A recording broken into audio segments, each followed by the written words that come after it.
Hey guys, Robbie Calvo here. Hopefully you enjoyed that intro piece of music. Please subscribe to my channel, click the bell for notifications of new videos. In this video, I'm going to be talking to you about how you dial in 4x12, 2x12 and 1x12 cabinets using 3 different ribbon microphones. And I've given you sound samples of all of those elements so you can make comparisons for yourself when you watch this video. All right, let's go over to the first element, choosing a cabinet, and then we'll get into talking about microphones as well. Okay, so we know there are tons of cabinet choices in POD Go, in the HX Stomp and in Helix. So which ones do you choose? Well, I listen to all of them, choose the ones that I like best. For this video, I chose the WHOWATT 100 4x12, the Silver Bell 2x12, and the GRAMATICO 1x12. And we can get a varying degree of sounds from all of those cabinets, from thinner to fuller sounds.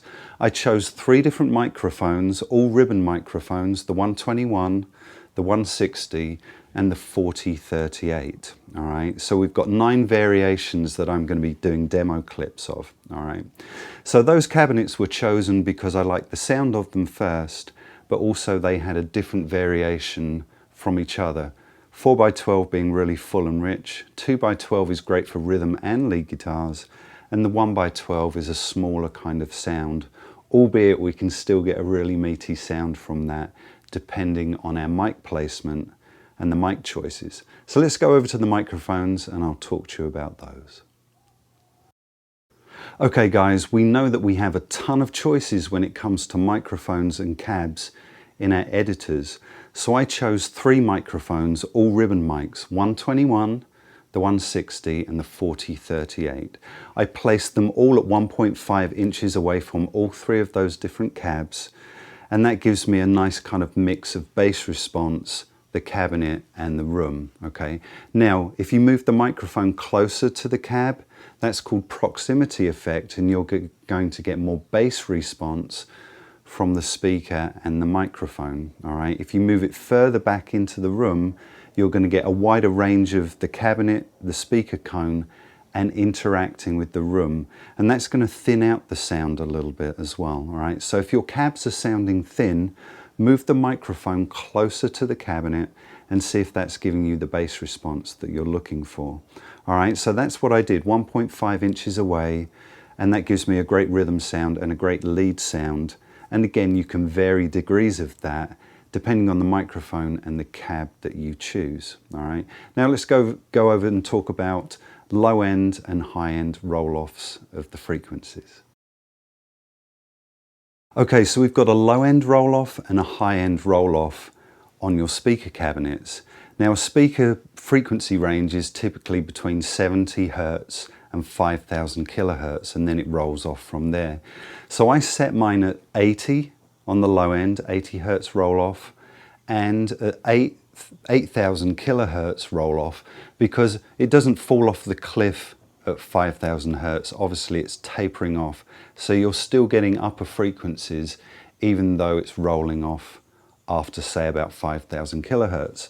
All right, so a good cutoff point would be 8,000 kilohertz and 70 Hertz. All right, now you don't want to cut off all of the bass response, but you might find you want to roll off a bit further towards the 100 Hertz range as well. All right, so you've got options there. So that's what I did. I think that's a good rule of thumb right there. But again, vary that, listen to it, and discriminate and see which you like the best. All right, so now let's talk about the early reflections. Now, early reflections are the interaction of what the mic's picking up and the room. All right, what's coming back into the microphone from the room. The closer the microphone, we said we're getting more of the cabinet, more bass response. The further the microphone moves away from the speaker, you get more of the overall speaker, and you're getting some of that room sound. Now I chose to put on about 5% of early reflections, just to add a tiny bit of room to that. Now, bearing in mind, the closer the speaker and microphone are together, the less of the room you're going to get anyway. So those controls kind of interact. I set mine at 5 to 10%, so that I pick up some of that coming back to the microphone, but not too much. all right? Now, what about setting our, decibel level of the cabinet against, obviously our amplifier?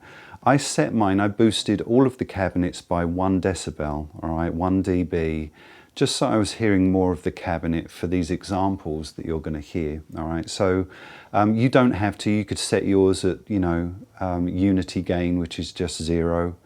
And if you want to, you could try listening to them backed off a little bit or boosted a little bit, all right? So basically with my cabs, ribbon microphones on all 3 cabs, 1.5 inches away from those speaker cones, low roll-off at 80, high roll-off at 8,000 Hertz, early reflections at 5%, 10%, and each cabinet was boosted at 1 dB, all right? So let's go over to those sound samples, and obviously you discern which you like the sound of best, all right? And maybe make some notes of which ones so that you can then apply that to your cabinets and your signal chain setups. All right, guys, thanks for tuning in.